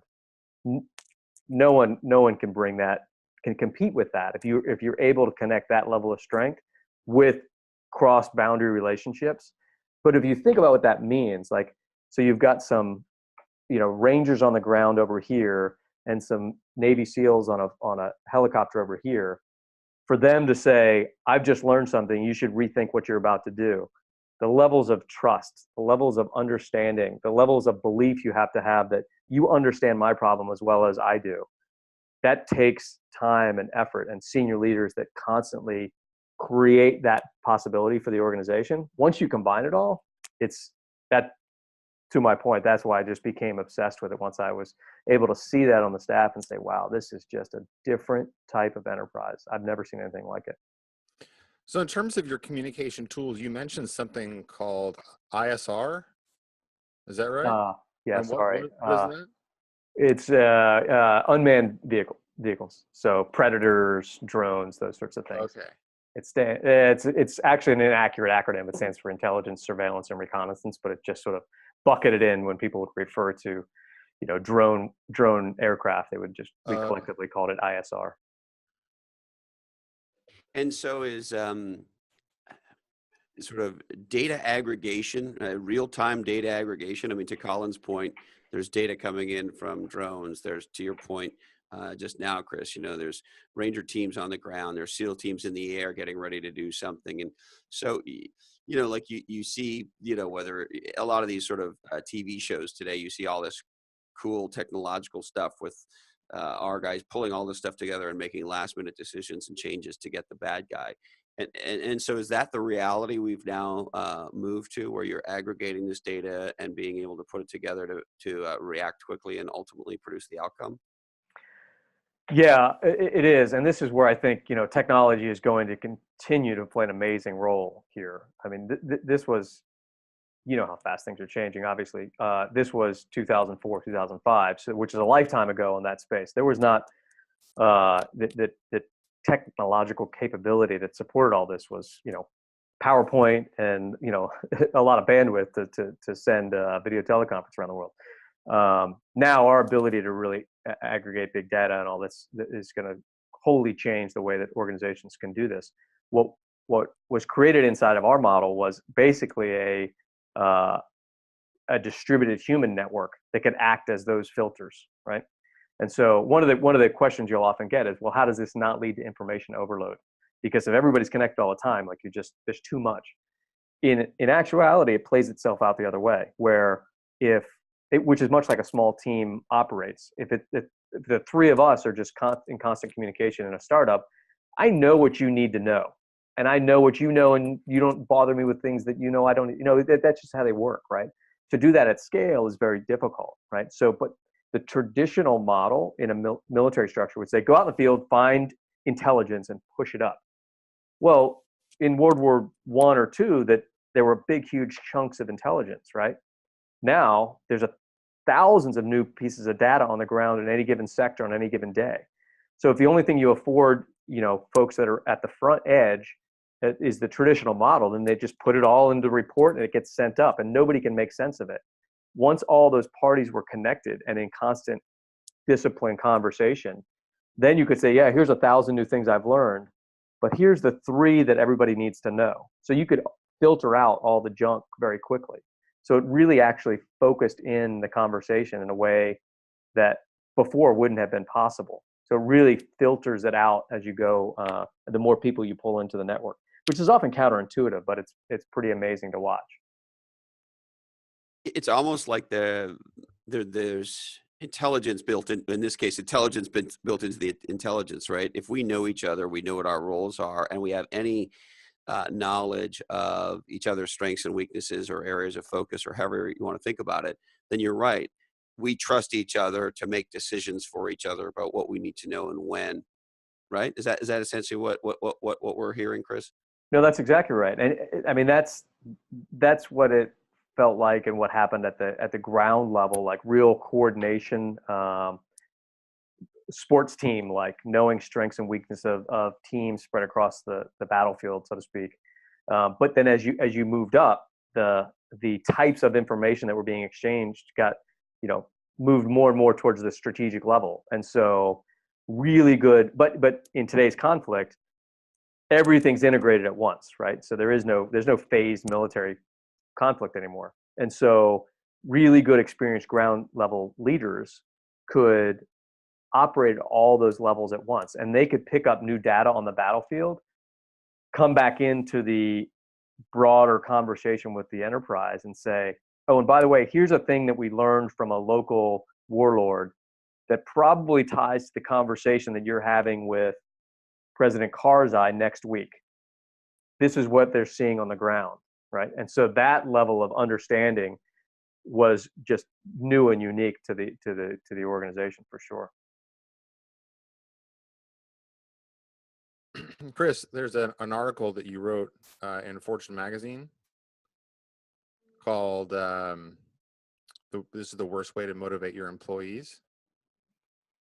And I'm curious, in the article, you referenced the most effective leaders you've ever known have always been servant leaders. And I'm wondering if you could tell us a little bit more about servant leaders. Yeah, I mean, we talked a little bit about it with sort of Stan's demonstration of that on the battlefield, but I think that's more important now than ever. And I don't think that's soft leadership.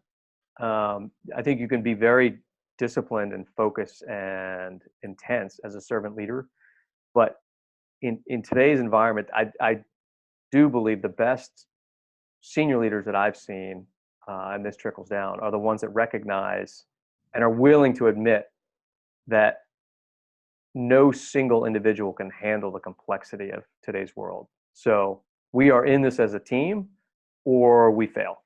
And I can act like I'm in charge and act like I know everything, but that's only going to get us into perhaps existential trouble if I continue to lead like that. And I think there's the way I'll describe it sometimes is sort of coming in underneath the organization, underneath the problem, and saying, look, I sit at the right level to be able to see all this, and I will take ownership and accountability. I'll report to stakeholders and external partners, et cetera. I own that part of it. But I'm also not going to come and present to you like I'm the master of this entire domain. So I am going to, from a sort of personal and emotional level, come in at a level that meets the problem where it is and admit, this is what I don't know, is all the things that have changed in the last 24 hours or week or however the last time we were all synchronized. And I need you to share that with me in real time.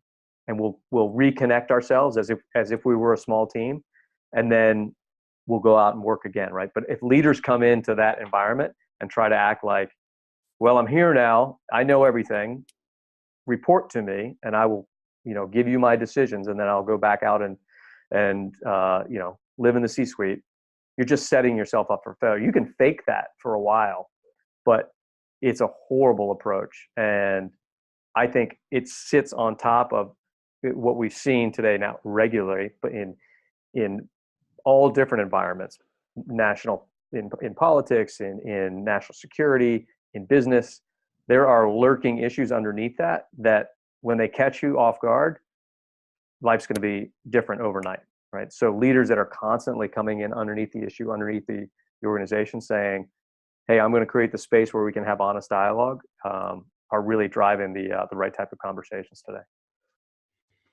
And I remember we had a former Marine named Christian Anschutz with us a little while ago, and he's also the founder of a great nonprofit called Project Reload that connects vets to executives by doing, they call them missions. They take execs out on these leadership experiences, these military leadership experiences. But anyway, he's a very cool guy. And one of the things he shared with us was that, you know, when he was coming up as a Marine, if as a leader, wherever you were, if you didn't wait to be the last person to do whatever, whether it was to get lunch or, you know, you park in the shitty parking spot, or all these little symbolic things that meant that you were putting others ahead, and particularly those in your command, but really others ahead. It seemed like a very powerful metaphor. And, you know, to Colin's point on some of the things that you've written, one of the things that struck both of us was ship, shipmate, self. Can you tell us what you mean by that? Yeah, it's actually, you know, sort of a classic Navy term that says, but it's a great bumper sticker for leaders that are trying to get their head straight about how they should look at the organization, which is, you know, in the Navy, a well-run ship. And I, you know, in the SEAL teams, I spent a little bit of time on ships, but not a lot. But the ones I were on were great. And it's a, you know, a crew of hundreds or thousands, depending on the size of the ship. And really well-run ships have leaders at every level saying, hey, our first priority is, you know, we're in the middle of the ocean on this big hunk of steel, and if it gets in trouble, we're all in trouble, right? So our first priority is the ship and its mission. Like, how do I put that first in all of my actions? And then I'm going to look to my shipmates, the people that I work with on my left and right, and say, what can I do to help you do your job and create those trust bonds and become a true team? And then when all that's done, then I can worry about myself. And I'm a huge believer in that. And it gets us out of our own heads, which is where, you know, the worst demons are inside your head, not in the external environment, right? So I tell guys, and I'll say it here because, you know, people don't believe me when I say it. If you want to get through an intense program like basic SEAL training or Ranger School or any of these military specific, but there's other places that are similar. If you go into that with the approach, and I tell guys that are going to BUDS, I said, I'm almost cheating by telling you this, because if you do this, trust me, you will make it through training, but you still won't listen to me, right? So if you put the people around you ahead of you every single time, you'll never get in your own head, which is where you quit. You quit when you're thinking to yourself, I can't make it through the next thing. You don't quit when you're turning to the person next to you and saying, how can I help you get through this? If you're every minute of every day, you're thinking about the person to your left and right, training will be over before you know it, and you'll never have had time to feel sorry for yourself. And I think it's a great rule that applies to so many things. It's getting in our own head where all the problems start. That's outstanding. Chris, is there anything else that we should touch on before we kick out of this wave? No, real pleasure. I do want to circle back. Do you have a prediction on the McGregor fight? Who's it going to be? So, as I said, Colin and I are huge MMA fans, but I'm a huge boxing fan. My first sports hero, even though I grew up in Montreal, Canada, believe it or not, was Muhammad Ali. For all the reasons that we don't even need to talk about, just you could say his name. And so I've been a fight fan ever since then. And I do train boxing as well. And so here's my short answer. I think Floyd wins the fight. Mm-hmm. And well, I can tell you why, but what do you think happens? Yeah, so I agree with you. I'm excited. I hope it goes through. I'm excited to watch it. I agree with you. And I grew up in Virginia Beach, where you remember Sweet Pea Whitaker? So I don't. Sweet Pea Whitaker was a lightweight champ back in the 80s. And he grew up in the Sweet Pea Whitaker. Sweet Pea Whitaker. I love it. That's a boxing name. Oh yeah, yeah, old school boxing, like right. And but he grew up there. Amazing athlete, and he used to train at one of the local gyms. And one of the toughest guys I grew up wrestling with was he was an all around brawler, right? MMA wasn't big then, but he would have been great at it. He could throw a punch. He was fast twitch. He was a great athlete, 4-time state champ, and he worked out the same gym that Sweepy would work out occasionally. And my buddy was a 175, 180 pounder, so bigger dude. And Sweepy's like 120 pounds. And my buddy asked his trainer one time, he's like, "Hey, could I take Sweepy in a boxing match?" And his trainer goes, "Not a chance." And he goes, "No, come on, man. Like, I land one punch." He goes, "You could never touch him. Because when you throw a punch, you look like a dinosaur swinging its tail. I know you're the toughest guy on your wrestling team. You look like a tractor trailer to that guy. You'll never touch him." Which is what I think. I think McGregor's an amazing boxer, but I just think Mayweather's just so fast. The question I have is it really going to be a fight, or are they just going to dance around the ring? That's a good question. Well, it is interesting, the disappointment over how the Pacquiao fight went, where I think most of us feel like they didn't really fight. But on the other hand, the thing that's amazing about Floyd is he might be the greatest boxer at not getting hit ever. Yeah. And his stance with his shoulder up at his chin and his left arm down, that long shield stance. And to your point, Chris, right?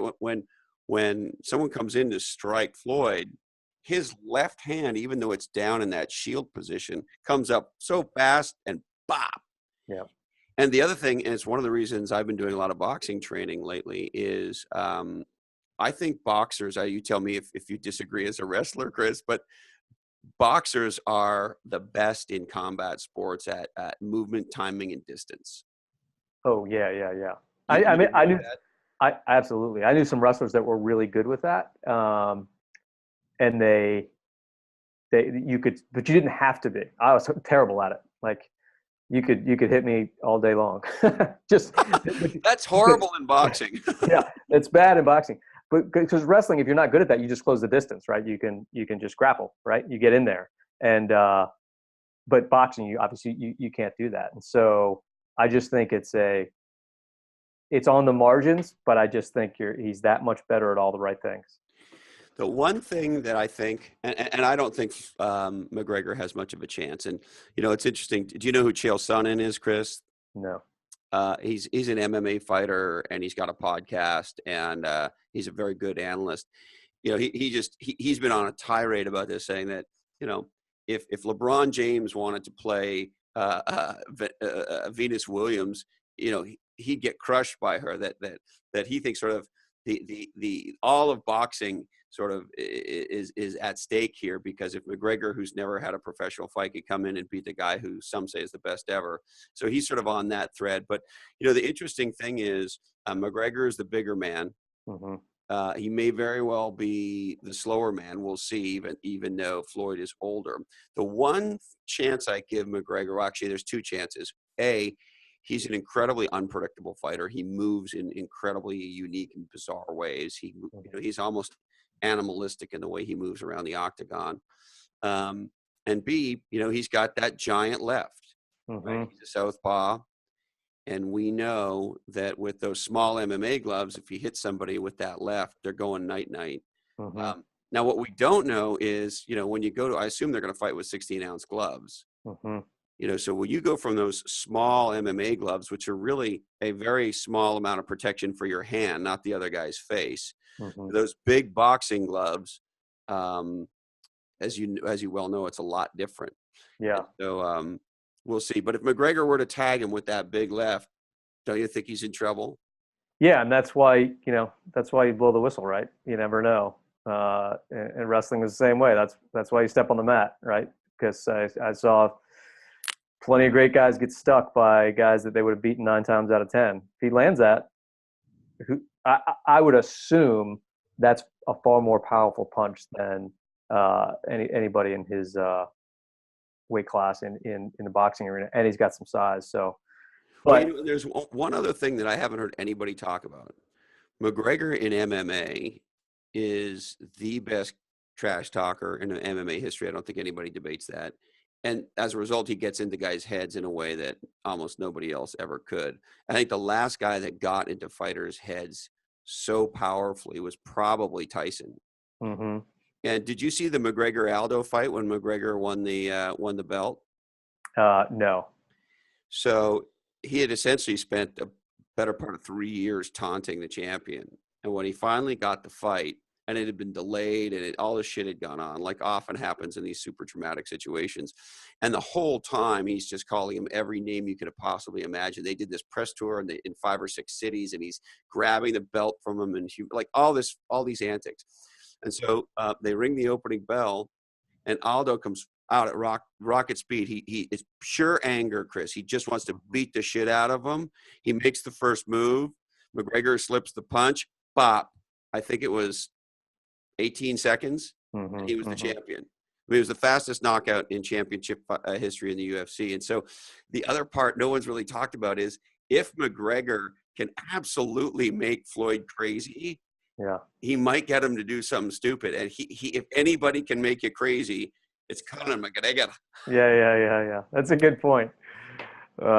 It's going to be fun to watch, though. I really hope it goes through. And I like a good suit, so I love McGregor's style. He sets a good bar. It sure is entertaining. He's the most fashionable UFC fighter there is. Yeah, I read an article about how much he spends on his bespoke outfits because his weight goes up and down so much. It's amazing. Did they quote a budget number that he's been spending on his clothing? Yeah, it was something like $25,000 a round. So out of my budget. Excellent. Well, Chris, we can't thank you enough for spending time with us today. You're an extraordinary guy. You've been very generous. And we believe that our entrepreneurs build our country, and our fire service, our law enforcement, and our military protect us and our country. And I know there's a lot of important things in our world, but I can't think of anything more important than building and protecting our country. And you're a person who's done one and is doing the other. And so we want to thank you so much for your service. Thank you for writing your first smash hit book. And we can't wait till One Mission comes out. And we really want to thank you for spending time with us today. Hey, thanks you both. I really enjoyed the discussion, and I couldn't agree more with everything you just said. So, be legendary, my friend. Thanks, Chris. All right, guys. Whew, there it is. Our dialogue with the amazing Chris Fussell. If you enjoyed this episode, you'll love episode number 26 with the retired 4-star general, best-selling author and entrepreneur, General Stanley McChrystal. All right, couple of shout outs. We'd like to say hello to Catherine Aiken. Catherine's a dear friend. It was great to see you recently, and we really appreciate your iTunes review, Catherine. And I just love that you're listening to Legends and Losers. I think it's great. Scott Athen for sending the legendary picture on our Facebook group of the liquor barn. Colin and I were having a conversation about how funny that word liquor is, and that a company would name themselves the Liquor Barn. And sure enough, Scott found a photo or took a photo and posted it for us. So thank you for that. Also want to thank Dan Booten for all of his tweets and Twitter love. And I want to say a special thank you to Romina Kunstadler from Connect 365. Romina, you took great care of me in Boston. I spoke at an event there a little while ago called the Front End Innovation Conference. And I need a lot of help when I do stuff like that. And she was great. I also want to give you guys an update. I have signed on with our friends at NetSuite, who is the #1 company in cloud ERP, to do something they call the Next Ready Business Tour. So going on tour, we're going to take the the Les Pauls off the wall and turn up the Marshall amplifiers and go on tour. And the folks at NetSuite are very much aligned with our mission to empower entrepreneurship. Most of their customers, or at least a lot of their customers, are entrepreneurial businesses. And so we're going to go around the country and to Toronto and to talk about category design and how to build a next ready legendary business. So let me give you some dates. We'll be in Houston on June 20th, Dallas on June 21st, Seattle on the 26th, and Portland on June 27th. Then in August, on the 24th, we'll be in beautiful San Diego. We'll move up to the legendary Toronto, Canada A on September 19th. We'll be in New York, New York on the 20th of September, in Denver on the 26th, in beautiful San Francisco on the 25th of October, and down south in Miami on November 9th. For information on any of these, just send email to blackhole@legendsandlosers.com. We'd also ask you to subscribe on iTunes, Stitcher, or YouTube. And you can find us on facebook.com/groups/legends and losers, on Twitter @legendslosers, on the worldwide interweb @legendsandlosers.com. And again, our email address, we love to hear from you, blackhole@legendsandlosers.com. We would like to thank HarperCollins bestseller Play Bigger, How Pirates, Streamers, and Innovators Create and Dominate Markets, Equity Directory at equitydirectory.com, connecting startups to the talent and resources they need to build a legendary business. OneLifeFullyLived.org, the nonprofit helping you plan, dream, and live your best life. The Creative Warriors podcast with our buddy Jeffrey Shaw. I was on his show, Creative Warriors, recently, and it's a real great one. The legendary 1185 Design, helping to create Silicon Valley's greatest brands. Bixen 2, helping executives produce legendary results by hacking the future at Bixen2.com. One of the top podcasts in the world, Achieve Your Goals, with our friend Hal Elrod and John Berghoff. Interview Valet, podcast interview marketing. Get on some podcasts and get some business done. Habitat for Humanity, building new futures. Matt Hansen and the entire team at Tahoe Truckee Homes. Make your Tahoe dream come true. Project Reload. The new movie, Veterans Work, the Project Reload story, is out, and it's on YouTube. If you love the military, if you love veterans, and you love understanding how veterans can be incredible in the workplace, this is the movie, Veterans Work, the Project Reload story. The Millionaire Mindcast, the awesome hit podcast from our friend, the handsome, sexy, and very talented Matty A. Brother James, BROTHA, James, the motivational music master, motivational music for your next event. Matt Johnson and all of our friends at pursuingresults.com. They produced Legends and Losers, and they produce legendary podcasts. Check them out. And our dear friend Dushka Zapata's new book, A Spectacular Catastrophe and Other Things I Recommend. Want to remind you that today's information is provided to you solely for informational purposes. This oddcast is the sole property of the Legends and Losers Oddcast Network, and we ask you to please share the shit out of it. We also need to warn you that Legends and Losers is produced in a studio that contains nuts, and Legends and Losers is never tested on animals. Teach entrepreneurship. Keep your eyes on the road and the hands upon the wheel. Listen to Chris Cornell. Rest in peace, Batman. God bless you, Adam West. Introduce two people you love to two podcasts you love. Don't forget, this oddcast really ties the room together. And today we have to apologize to Oscar Munoz, the Chief Executive Officer of United Airlines. Sorry, Oscar. We just ran out of time for you. Be legendary, my friends.